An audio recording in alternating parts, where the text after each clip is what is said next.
Now is the time that I'd like to introduce our commencement speaker, Tim Brown. You all know Tim as the CEO and president of IDEO.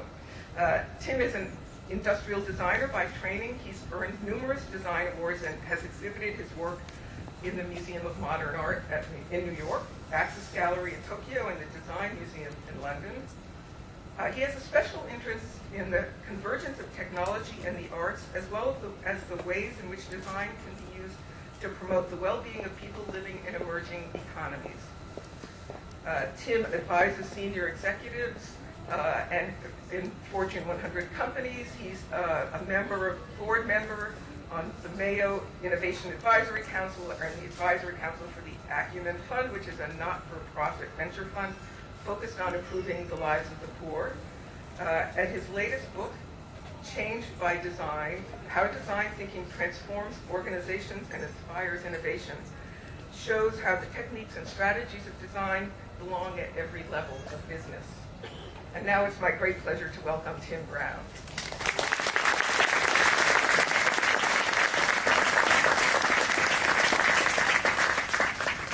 Well, thank you, Anna, for inviting me along to speak to you today. I'm really very honored to be here. As you just heard, I'm a designer, but I was trained at an educational institution that was very different from this one. Apart from anything else, you could have fit the whole thing just about on this little patio that we're on here. It's very small. I was trained to play a very specific role as a designer, a designer of the products that we surround ourselves with in our everyday lives. I was taught to use my skills to create products that are more attractive, a bit easier to use, a bit more desirable. And I spent the first several years of my career doing exactly that. The only problem was that most of those products were obsolete within the first couple of years of me designing them, and most, I'm afraid to say, are now occupying landfill. But I was fortunate. I discovered that I could apply those same design skills to many kinds of problems. Problems that, if solved, might actually have a slightly greater impact on the world than filling up landfills. This led me to do a number of things that I actually wasn't ever trained for.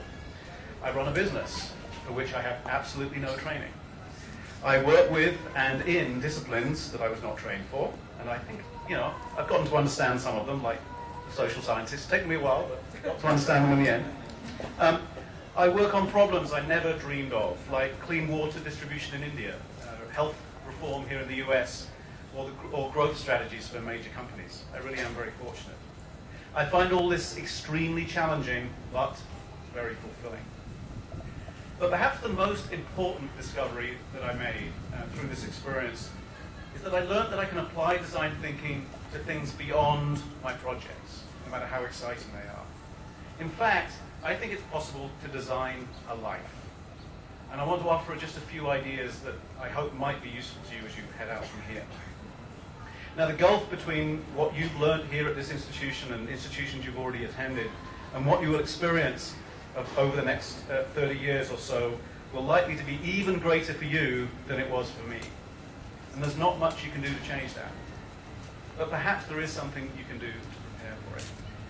My friend Dan Pink talks about this problem in his book, The Adventures of Johnny Bunko, a career guide. If you haven't tried it, I'd recommend it. He talks about being mindful as a strategy for reaching the right balance between actively affecting your future without trying to achieve a futile level of self-control. I think that mindfulness is at the heart of design, and hence why I think it is possible actually to design a life. I'm not going to paint some beautiful, detailed picture of a perfect life that you might wish for. Now, designers do sometimes do that, and we create a perfect picture of a possible future, and then we hide it under a metaphorical black cloth, and then, ta-da, we pull off the cloth and expect our audience to swoon in wonderment. Sometimes they do, often they don't. And we then expect our clients to go and perfectly execute those visions. Now, while it might be possible to approach the design of a car or a house that way, it certainly isn't appropriate when one's designing one's life. Instead, I want to tell you how I think the application of some of the principles of design thinking might help you create a life that is more rewarding, more interesting, creative, and perhaps even more meaningful. There are just a few things I would ask you to think about. Now, the first of those is, Don't ask what, ask why. We have a habit of accepting the challenges that get put in front of us. The latest school assignment, the next business project. Designers have a habit of being awkward on this subject. They ask, why is even this the right question? They do this because they have learned that there is nothing more frustrating than pouring one's creativity into doing a great job of answering the wrong question. So invest plenty of time in getting to the right question before you invest your creative energies in finding the solution. Open your eyes. We spend most of our lives not noticing the important things. I'm sure that many of us here have partners who would regularly accuse us of that. The more familiar we are with a situation, the more we take it for granted. And in the process, miss the opportunity for insight and inspiration, never mind enjoyment. Good design thinkers observe. Great design thinkers observe the ordinary. And in that ordinariness, they find great insight. Try getting into the habit of stopping once a day and look at an action or an artifact as though you were a detective at a crime scene. Why are manhole covers round? Do you even know what manhole covers are? I think that might be an English term. I'm sorry if it is. Why do I dress this way when I go to work? Never mind when I go to something like this. How do I know how far back to stand in line from the person in front of me? What would it be like to be colorblind? You'll be shocked how inspirational it is to look carefully at mundane things. And then make it visual. Record your observations and ideas visually, even if it's just a rough sketch or a photo on your camera phone.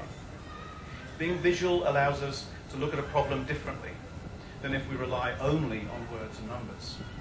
Pictures put things into context. They show what else is going on. They show the whole idea. Drawing forces you to make decisions about what you want to happen. Don't worry if you don't think you can draw. Do it anyway. Build on the ideas of others. Leonardo's sketchbooks are full of not just his own ideas, but those of other inventors and engineers. He used them as the starting point for his own thinking. Picasso was famous for happily using the work of his fellow painters as the genesis for his own masterpieces. Great ideas evolve. They do not spring fully formed from the minds of geniuses, no matter what your professors might have implied from their own work. Creativity is a social activity, and you should feel no hesitancy in standing on the shoulders of others. Just remember to give them credit where it is due. Demand options. Just as it is too easy to accept the questions that get put in front of us, so it is too easy to accept the final solutions we first come up with. Design thinkers seek out options, multiple solutions that can compete with each other. Design is a Darwinian process, and diversity always creates the strongest ideas. Don't stop until you have explored at least 3 ideas you'd be excited by, and preferably it'll be 10. And balance your portfolio. One of the most satisfying things about design is that results are tangible. Something exists at the end of the process that did not exist before.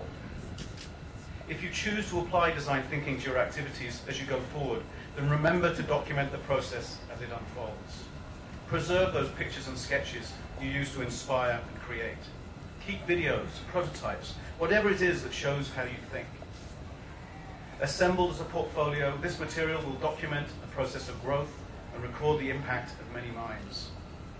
This will be invaluable not just in the prosaic drumbeat of performance reviews and job interviews, although that might not seem very prosaic right now, but in your own reflection on your life, or when you try to explain to your friends, parents, or perhaps even kids, what it is you really do. It's not hard to feel proud of your contribution when you have a record of it. So I wish you the best of fortune as you leave here and embark on the task of designing your lives. Thank you.